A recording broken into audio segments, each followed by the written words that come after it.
माध्य पढ़ रहे हैं। समांतर माध्य में आज हम देखेंगे अवर्गीकृत आंकड़ों से समांतर माध्य की गणना। ठीक है, जबकि बारंबारता न दी गई हो। तो बारंबारता न दी गई हो तो जब प्रश्न में कहीं बारंबारता का नाम नहीं रहेगा तो वह ये इसी नाम से इसी तरह से होगा। जैसे हम लोग पीछे के जितने समांतर माध्य वाले प्रश्न किए हैं वो यही है। उसी को हम एक नए सूत्र से भी कर सकते हैं। जैसे समांतर माध्य बराबर x1 plus x2 plus x3 plus dot dot dot. ये जो पद है, पद का मतलब जैसे नहीं है, देखिए ऐसे देखिए, जैसे 2 3 5 7 1 और 3 5 5 10 3 5 3 8 2 10 1 11 3 14 4 18। ठीक है, तो अगर ये मान लीजिए संख्याएं हैं, ये क्या हैं? संख्याएं हैं। अगर इनका समांतर माध्य निकालने को कहा जाए तो समांतर माध्य हम कैसे निकालते थे? पहले पदों का योग बटे पदों की संख्या। याद आया कुछ? सबको जोड़ देते थे और उतने से भाग दे देते थे, यही ना करते थे। सबको जोड़ने का मतलब 2 3 5 3 1 4, इन सबको जोड़ दें। 2 धन 3 धन 5 धन 3 धन 1 धन 4, और जितना है गिन ले कितने हैं? 1 2 3 4 5 6, कितने से भाग देते थे? 6 से।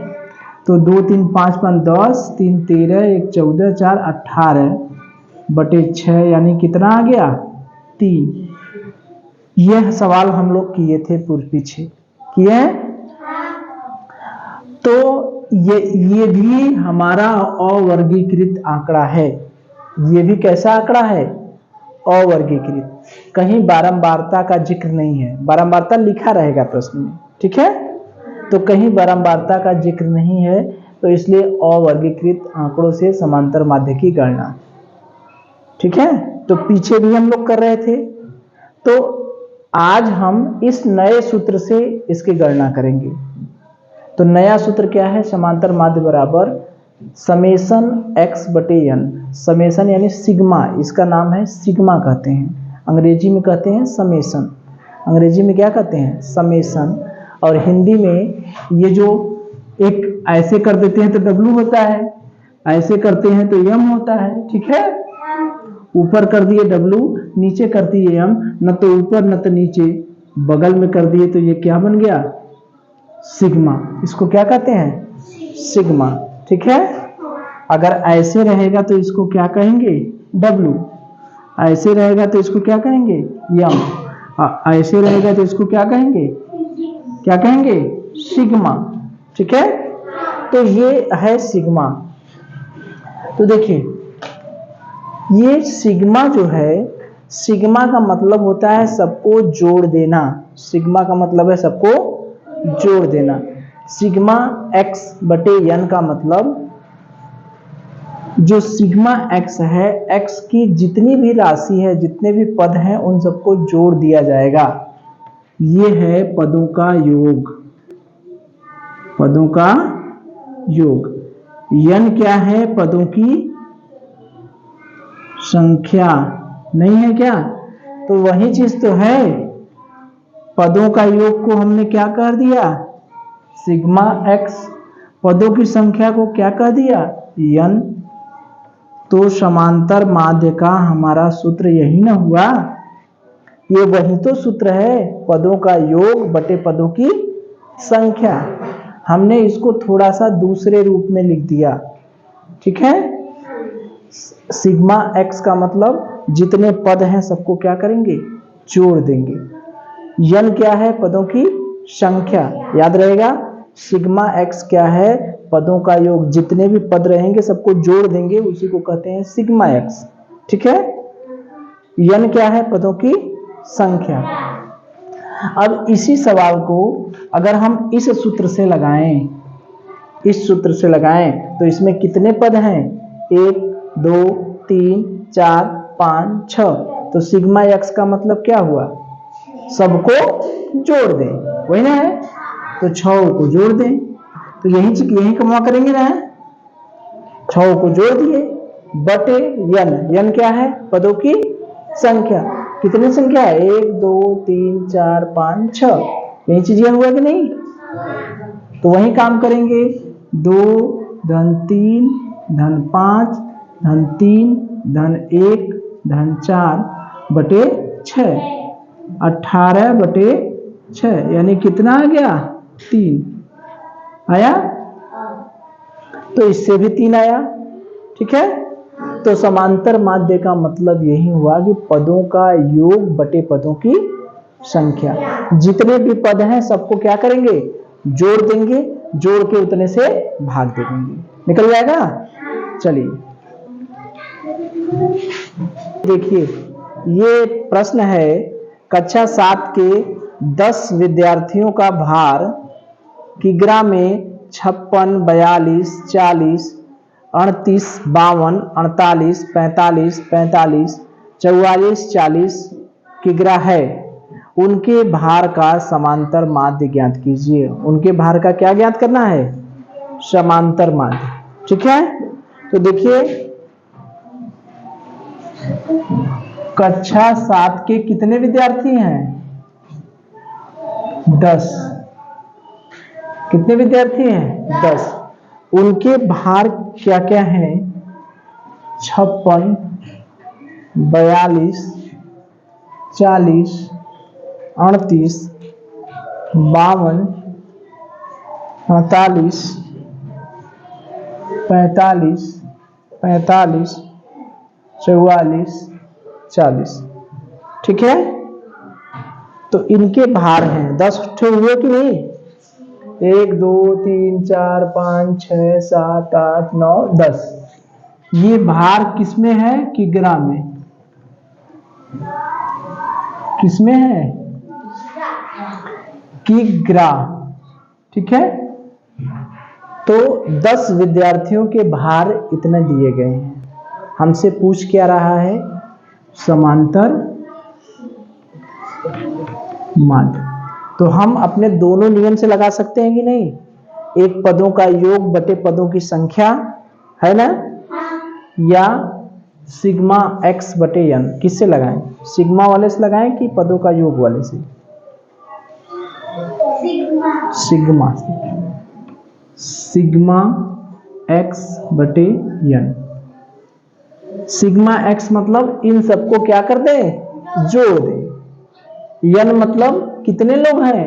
गिने 10 है ना, 10 से भाग दे दे। तो सबको जोड़े पहले कितना आएगा? जोड़े 56। देखें कौन जोड़ के सबसे पहले बताते हैं। 40 जोड़िए भाई।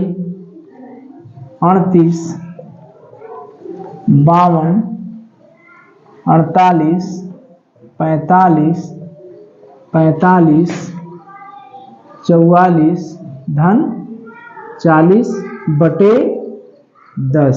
हम तो देखो वैसे ही जोड़ लिए। कितना जोड़ने पर आएगा?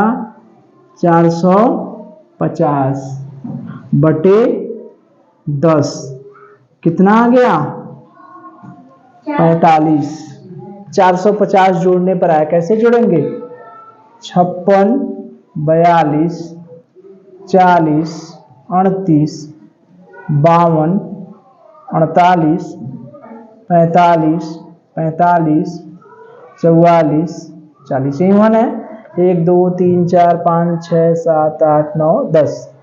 6 2 8 8 16 2 18 8 24 5 18 8 26। 26 ना? 26 5 31 5 36 4 40 की सुनना हासिल लगा 4 1 4 5 4 9 5 4 9 पहले हो गया। 4 हासिल जोड़ दिए, ये 4 हासिल। 5 4 9 4 13 4 17 3 20 5 25 4 29 और 4 33 4 37 4 41 4 45। हो गया। तो 450/10 कितना आ गया? 45। ठीक है।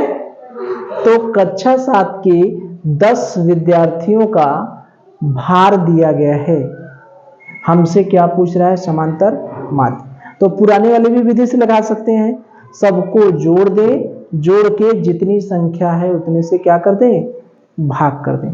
सबको जोड़े तो कितना आया? 450। 450/10 यानी क्या हो गया? 45। ठीक है।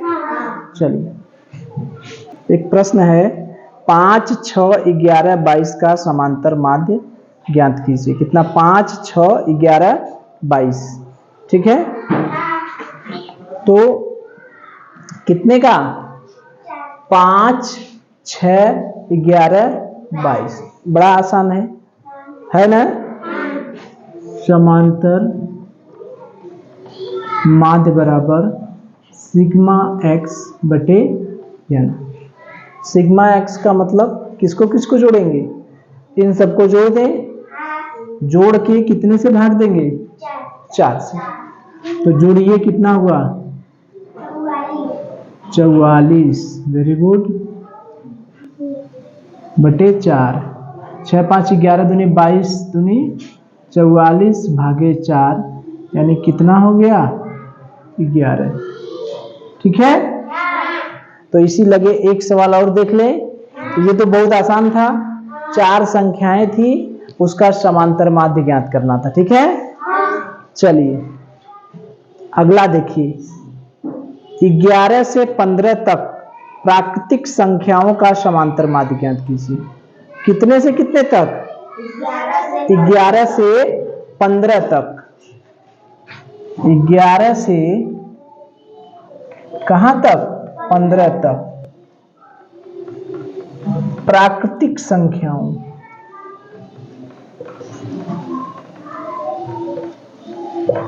11 से 15 तक प्राकृतिक संख्याओं का समांतर माध्य ज्ञात कीजिए। ठीक है। अब देखिए, तो हमको 11 से 15 तक प्राकृतिक संख्याएं तो पता है ना।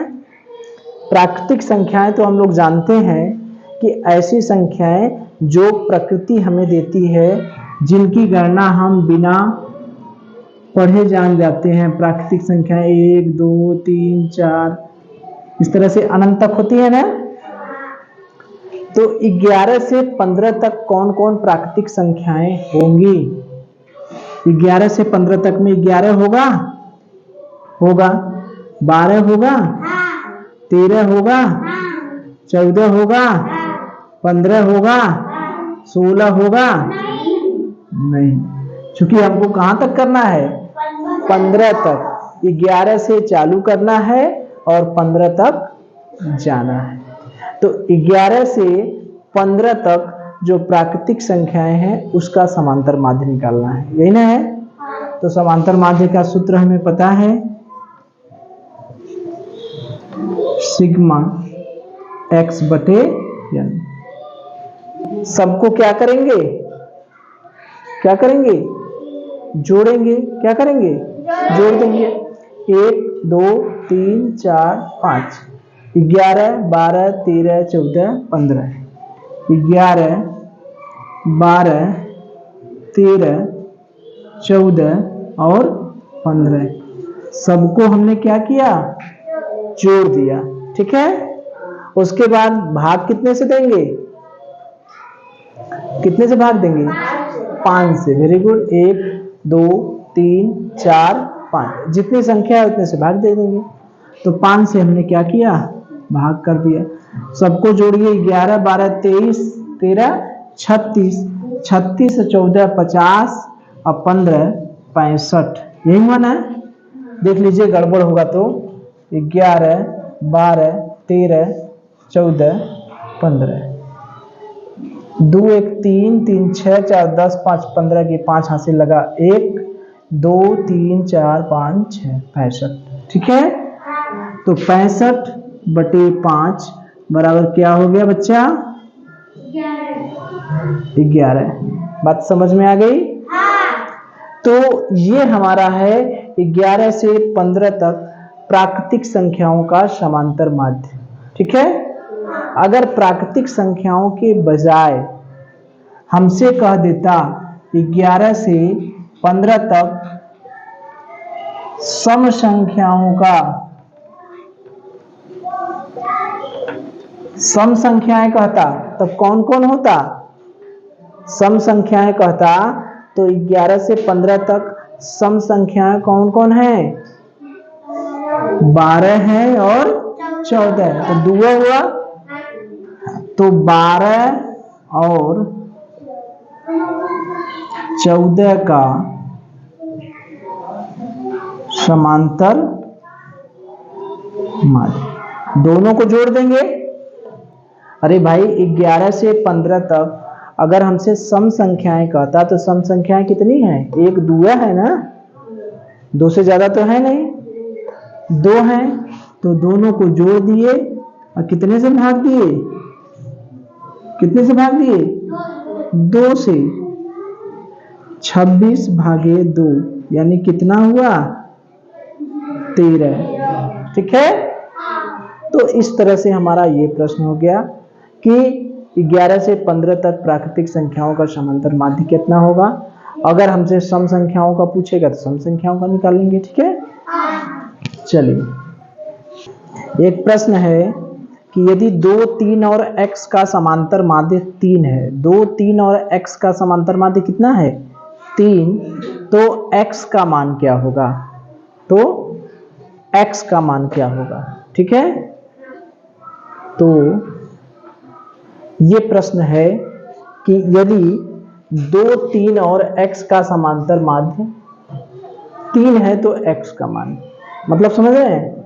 जैसे समांतर माध्य बराबर सिग्मा x बटे n, ये हमारा सूत्र है।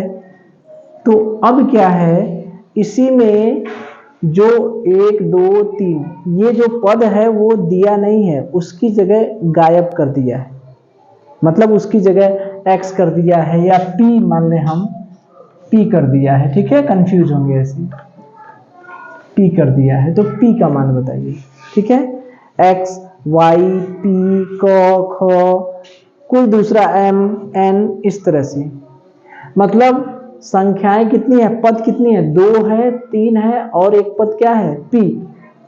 तीन ये लोग है ना, 2, 3 और p।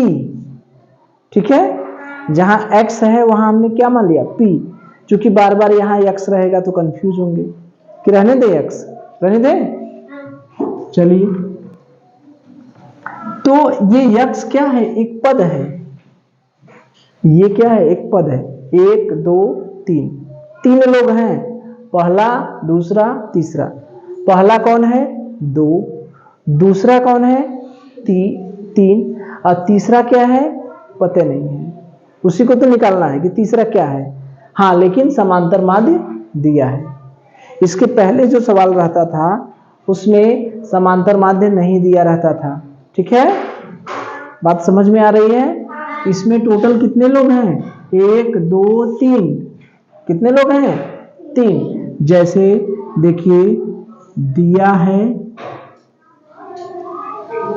पूछेगा,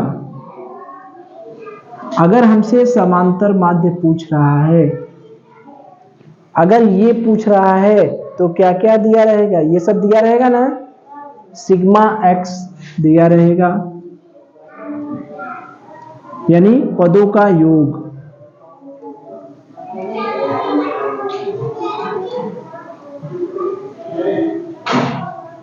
और n पदों की संख्या, ये दी रहेगी, तब ये पूछेगा। ठीक है, तो इसमें 3 तरह से सवाल हो सकते हैं ना। हो सकता है ये पूछे, पदों का योग पूछे, ये भी तो पूछ सकता है। नहीं पूछ सकता क्या? अगर पदों का योग पूछेगा तो क्या क्या दिया रहेगा? इसको छोड़ के बकिया सब कुछ दिया रहेगा, मतलब समांतर माध्य दिया रहेगा और n दिया रहेगा, यानी पदों की संख्या दी रहेगी। या हमसे पदों की संख्या पूछेगा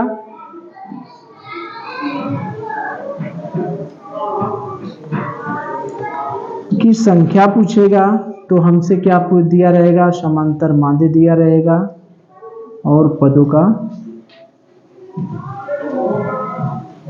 योग दिया रहेगा। तीन तरह से पूछ सकता है। जैसे देखिए हम अभी बता रहे हैं 2 धन 3 धन यक्स बराबर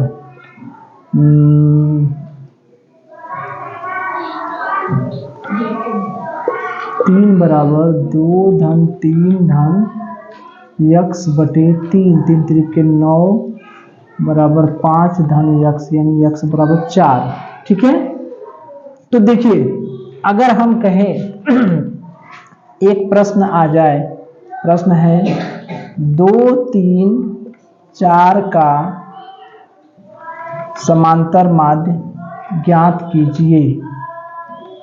ध्यान से देखिए 2 3 4 का समांतर माध्य ज्ञात कीजिए, तो क्या करेंगे? क्या पूछ रहा है हमसे? समांतर माध्य, यही पूछ रहा है। तो पहला तरह का सवाल हो गया, यानी हमको पदों का योग दिया रहेगा और पदों की संख्या दी रहेगी। तो यानी सारे पद दिए रहेंगे तभी तो योग निकालेंगे।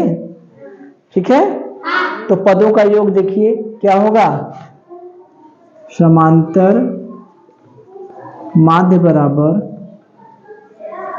पदों का योग बटे पदों की संख्या। ऐसे कर दें समेशन यक्स बटे एन। ठीक है, अब देखिए ये दिया है कि नहीं, सबका योग हमें पता है कि नहीं? पता है। क्यों नहीं पता है? सब पद दिए हैं, जोड़ दें तो कितना हो जाएगा, 2 धन 3 धन 4 बटे कितने से भाग देंगे, 3 से।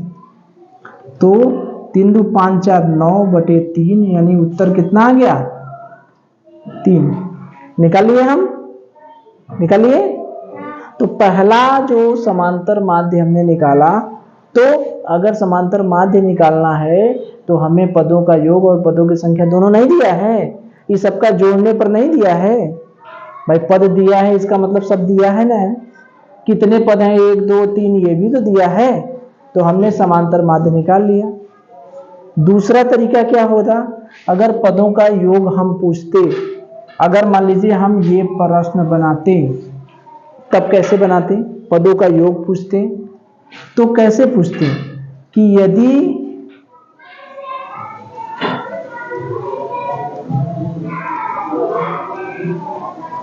प्रश्न कैसे बनाते, ऐसे कहते हैं 3 संख्याओं का, क्या कहते हैं, कितनी संख्याओं का, 3 संख्याओं का समांतर माध्य, समांतर माध्य 3 है, तो पदों का योग बताइए, पदों का योग बताइए। यहां पर हमसे क्या पूछ रहा है, पदों का योग। क्या पूछ रहा है, पदों का योग। तो क्या क्या दिया रहेगा, समांतर माध्य, और क्या दिया रहेगा, पदों की संख्या। समांतर माध्य दिया है कि नहीं, कितना है, 3। पदों की संख्या कितना है, कितनी संख्या है, 3। तो क्या करेंगे हम, समांतर माध्य बराबर पदों का योग बटे पदों की संख्या। हमसे क्या पूछ रहा है, पदों का योग। समांतर माध्य दिया है कि नहीं, कितना दिया है, 3। पदों का योग, पदों की संख्या कितनी दिया है, पदों की संख्या कितनी है, कितनी संख्या है, 3। तो 3। अब तिर्यक गुणा करना जानते हैं, पक्षांतर का नियम। अगर ये भागा है, इस बगल आएगा तो क्या हो जाएगा, गुणा। तो 3 गुणे 3 बराबर पदों का योग, यानी कितना हो गया, 9 बराबर पदों का योग। ठीक है, तो ये पदों का योग हमने निकाल लिया। इसी तरह से पदों की संख्या हम निकालेंगे तो पदों का योग दिया रहेगा और समांतर ये भी निकाल सकते हैं ना। ठीक है, तो ये सवाल बना। अब इस सवाल में क्या है, इस सवाल में हई एक ठो पदवे गायब कर दिया है। क्या कर दिया है? पूरा का पूरा पद ही गायब कर दिया है। जब पूरा का पूरा पद ही गायब कर दिया है तो हम उसी तरह से लगाएंगे, जैसे जो सिस्टम है वैसी तरह से करेंगे, हमारा उत्तर आ जाएगा। ठीक है? कैसे? देखिए, समांतर माध्य दिया है, कितना दिया है? 3, रख दिए 3। अब हाई मिटा देना है। ठीक है, चलिए समांतर माध्य कितना दिया है बताइए। यहां पर 2, 3 और x का समांतर माध्य 3 है। 2, 3 और किसका? x का। इससे सवाल से ये पता चल रहा है कितने लोगों के बारे में बात हो रही है, कितने पदों के बारे में बात हो रही है, पता चल रहा है। कितने पदों के बारे में? 3। तो 2, 3 और x हाई पता नहीं है, इसका चेहरा ढका है, छिपा है। समांतर माध्य 3 है तो x का मान बताइए। समांतर माध्य हमने कितना लिख दिया? 3। अब ये क्या है? सबको जोड़ना है, यही ना है। ये समय सिग्मा x क्या है? सबको जोड़ना है। तो 2 धन 3 धन x बटे पदों की संख्या कितनी है? कितने पद हैं? कितने लोग हैं? 3 बटे 3। अब हमको क्या करना है? पक्षांतर करना। पक्षांतर करना हम लोग सीखे हैं, याद है। अब देखिए ये भागा है, इधर जाएगा तो क्या होगा? वो जादुई नदी याद है, बराबर के एक साइड से दूसरे साइड में जाने में क्या हो जाता है? उलट जाता है। पक्षांतर का नियम, ये बराबर है, अगर धन है तो क्या हो जाएगा? ऋण। ऋण है तो क्या हो जाएगा? धन। गुणा है तो बराबर के एक साइड से दूसरे साइड में जाएगा तो क्या हो जाएगा? भागा। और भागा है तो क्या बन जाएगा? गुणा। यही तो है, हमने बताया भी है, अलग से उसको बता प्लेलिस्ट में भी है। चलिए अच्छा देखिए, अब इसको इधर करेंगे, भागा है तो क्या हो जाएगा? गुणा। ठीक है, 3 त्रिके 9, 2 धन 3 धन x। तो 3 त्रिके क्या हो गया? 9 और 3 2 5। अब देखिए इधर है 5 के पहले कुछ नहीं लिखा है, इसका मतलब क्या हुआ? क्या है? धन 5 कि ऋण 5? बताइए क्या होगा? धन 5। तो अगर यह धन है तो बराबर के एक साइड से इधर लाएंगे तो क्या बन जाएगा? क्या हो जाएगा? ऋण 5। तो 9 ऋण 5 बराबर धन x लिखें चाहे x लिखें, मतलब तो वही है। चाहे धन x लिखे चाहे x लिखे, वही मतलब हुआ ना। तो 4 बराबर x, यानी x का मान कितना हो गया? 4। ठीक है, तो यही थोड़ा सा अंतर था कि एक पद गायब कर दिया है। ठीक है, जब एक पद गायब कर दिया है तो हमने क्या किया? समांतर माध्य का जो सूत्र है उसी सूत्र में मान रख दिए। समांतर माध्य कितना दिया है? 3। पदों का योग माने सबको जोड़ दें, 2, 3 और x को जोड़ दें बटे 3। अब फिर इसको पक्षांतर किया, ये भागा है, इधर आएगा तो गुणा में चला जाएगा। पक्षांतर का नियम पता है ना, धन ऋण, ऋण धन, गुणा भाग, भागा गुणा। यानी ये भागा है तो इधर जाएगा तो गुणा में बदल गया। और 3 2 5 और x है, दोनों को जोड़ दिए 5 धन x। 5 के पहले कुछ नहीं लिखा है, इसका मतलब क्या है? धन है कि ऋण? धन है, तो इधर आएगा तो क्या हो जाएगा? ऋण। x बराबर क्या हो गया? 4। ठीक है, चलिए।